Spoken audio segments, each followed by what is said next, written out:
Olá, tudo bem com vocês? Hoje, dia 358 da nossa leitura da palavra, nós vamos ler 3 João e Judas. A terceira epístola de João, assim como a segunda, não revela diretamente o nome de seu autor, mas a tradição desde os primeiros dias da igreja estabelece que o autor foi o apóstolo João. Assim como a segunda epístola, tem havido várias conjecturas ao longo dos anos de que um novo discípulo de Cristo, chamado João, talvez tenha escrito esta carta, mas todas as evidências apontam para o autor como sendo João o discípulo amado, o qual também escreveu o Evangelho de João. Provavelmente foi escrita entre os anos 85 e 95 depois de Cristo, no mesmo tempo que as outras cartas de João. João teve 3 motivos para escrever essa terceira epístola.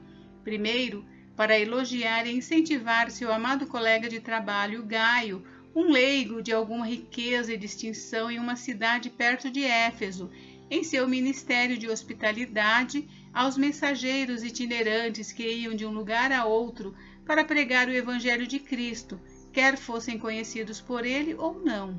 João exorta-o a continuar a fazer o bem e a não imitar o mal, como no exemplo de Diótrefes. O conceito de oferecer hospitalidade aos estrangeiros tinha grande precedência no Antigo Testamento.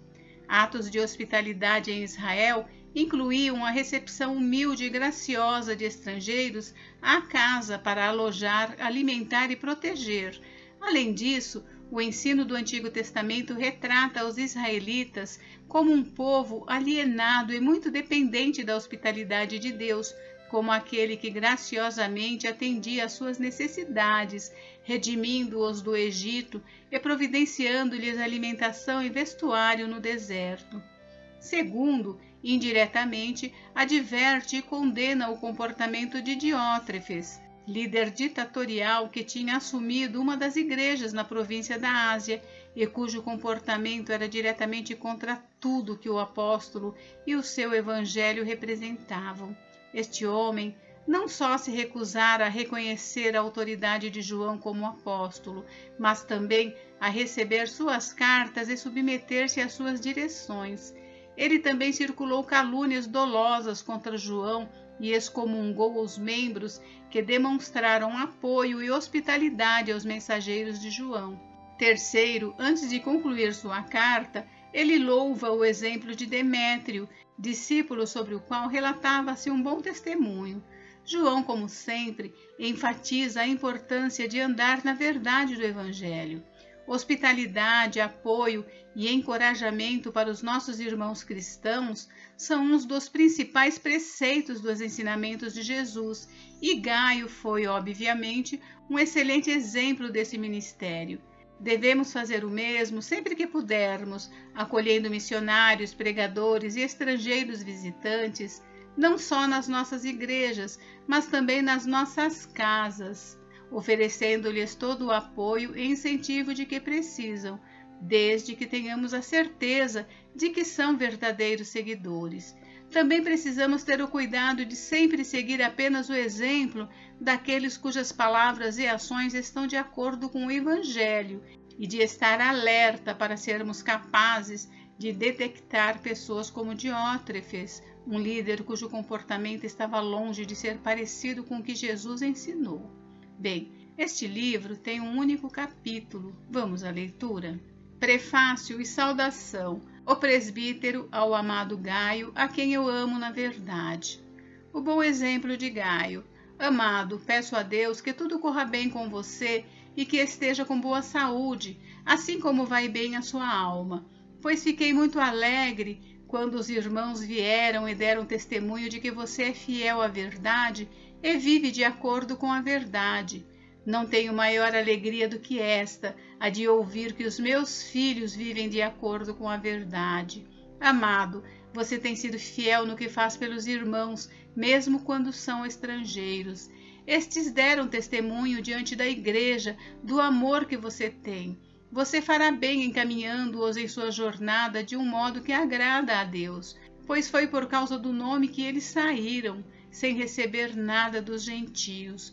Portanto, devemos acolher esses irmãos para que nos tornemos cooperadores com eles na proclamação da verdade.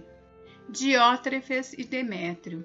Escrevi algumas palavras à igreja, mas Diótrefes, que gosta de exercer a primazia entre eles, não nos dá acolhida.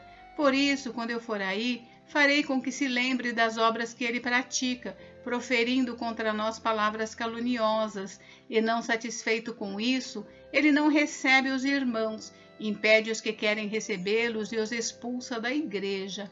Amado, não imite o que é mal, e sim o que é bom. Quem pratica o bem procede de Deus, quem pratica o mal jamais viu a Deus.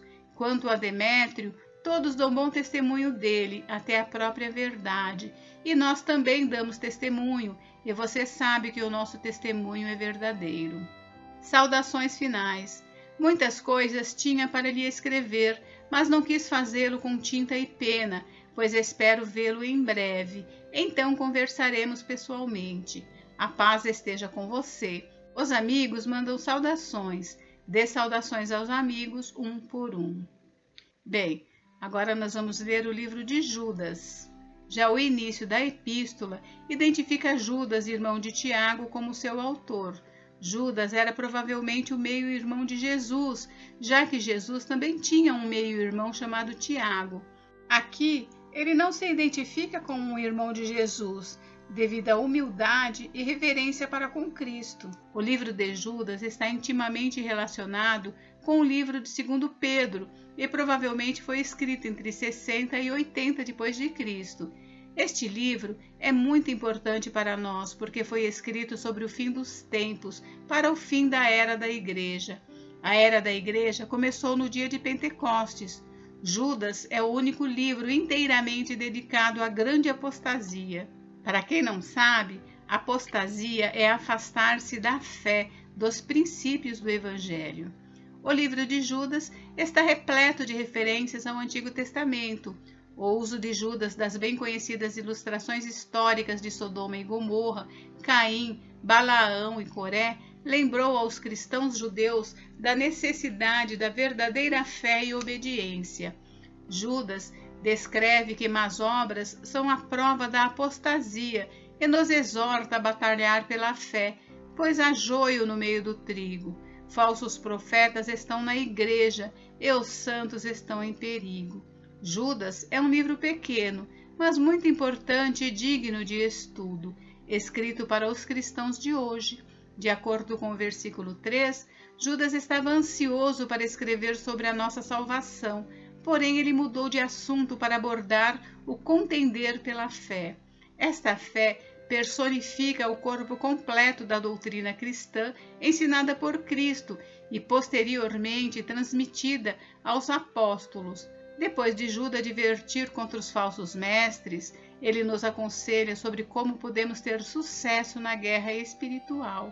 Aqui está a sabedoria que faríamos bem em aceitar e aderir enquanto vivemos nesses dias do fim dos tempos. Vivemos em um momento único na história e este pequeno livro pode ajudar a equipar-nos para enfrentar os incontáveis desafios de viver no fim dos tempos. Os cristãos de hoje devem ter cuidado com as falsas doutrinas que podem facilmente enganar-nos se não formos bem versados na palavra. Precisamos conhecer o Evangelho para proteger e defendê-lo e aceitar o senhorio de Cristo, o qual é evidenciado por uma mudança de vida. A fé autêntica sempre reflete o comportamento semelhante ao de Cristo. Nossa vida em Cristo deve refletir o conhecimento do nosso próprio coração, que descansa na autoridade do Criador e Pai Todo-Poderoso e põe fé em prática. Precisamos desse relacionamento pessoal com Ele. Só então conheceremos sua voz tão bem que não seguiremos a nenhum outro. Bem, este livro tem apenas um único capítulo. Vamos à leitura? Prefácio e saudação. Judas, servo de Jesus Cristo e irmão de Tiago, aos que foram chamados, são amados em Deus Pai e guardados em Jesus Cristo. Que a misericórdia, a paz e o amor lhes sejam multiplicados. O juízo sobre os falsos mestres. Amados, quando eu me empenhava para escrever-lhes a respeito da salvação que temos em comum, senti que era necessário corresponder-me com vocês para exortá-los a lutar pela fé que uma vez por todas foi entregue aos santos, pois certos indivíduos, cuja sentença de condenação foi promulgada há muito tempo, se infiltraram no meio de vocês sem serem notados. São pessoas ímpias que transformam em libertinagem a graça do nosso Deus e negam o nosso único, soberano e Senhor Jesus Cristo. Embora vocês já estejam cientes de tudo de uma vez por todas, quero lembrar-lhes que Jesus, tendo libertado um povo, tirando-o da terra do Egito, destruiu depois os que não creram, e os anjos, os que não guardaram o seu estado original, mas abandonaram o seu próprio lugar, ele tem guardado sob trevas, em algemas eternas, para o juízo do grande dia. Igualmente, Sodoma, Gomorra e as cidades vizinhas, que também se entregaram à imoralidade e adotaram práticas contrárias à natureza, foram postas como exemplo do castigo de um fogo eterno. Do mesmo modo, também esses, quais sonhadores, contaminam a carne, rejeitam a autoridade e insultam os gloriosos seres celestiais. Contudo, nem mesmo o arcanjo Miguel, quando entrou em conflito com o diabo e discutia a respeito do corpo de Moisés, ousou pronunciar sentença difamatória contra ele. Pelo contrário, disse: o Senhor repreenda você. Esses, porém, quanto a tudo que não entendem, difamam, e quanto a tudo que compreendem por instinto natural, como animais irracionais, até nessas coisas se corrompem. Ai deles, porque seguiram o mesmo caminho de Caim, e movidos por ganância, caíram no erro de Balaão, e foram destruídos na revolta de Corá. Esses são como rochas submersas nas festas de fraternidade que vocês fazem, banqueteando-se com vocês sem qualquer receio. São pastores que apacentam a si mesmos, são nuvens sem água, impelidas pelos ventos, são árvores que, em plena estação dos frutos, continuam sem frutos, duplamente mortas e arrancadas pela raiz. São ondas bravias do mar, que espumam as suas próprias sujeiras, são estrelas sem rumo, para as quais está reservada a mais profunda escuridão para sempre. Foi a respeito deles que também profetizou Enoque, o sétimo depois de Adão, dizendo: eis que o Senhor vem com milhares de seus santos, para exercer juízo contra todos e para convencer todos os ímpios a respeito de todas as obras ímpias que praticaram, e a respeito de todas as palavras insolentes que os ímpios pecadores proferiram contra ele. Esses tais são murmuradores, pessoas descontentes que andam segundo as suas paixões. A sua boca vive falando grandes arrogâncias, adulam os outros por motivos interesseiros. A palavra dos apóstolos. Mas vocês, meus amados, lembrem-se das palavras anteriormente proferidas pelos apóstolos de nosso Senhor Jesus Cristo. Eles diziam a vocês: nos últimos tempos haverá zombadores, andando segundo suas ímpias paixões. São estes os que promovem divisões, seguem os seus próprios instintos e não têm o Espírito. Conselhos finais.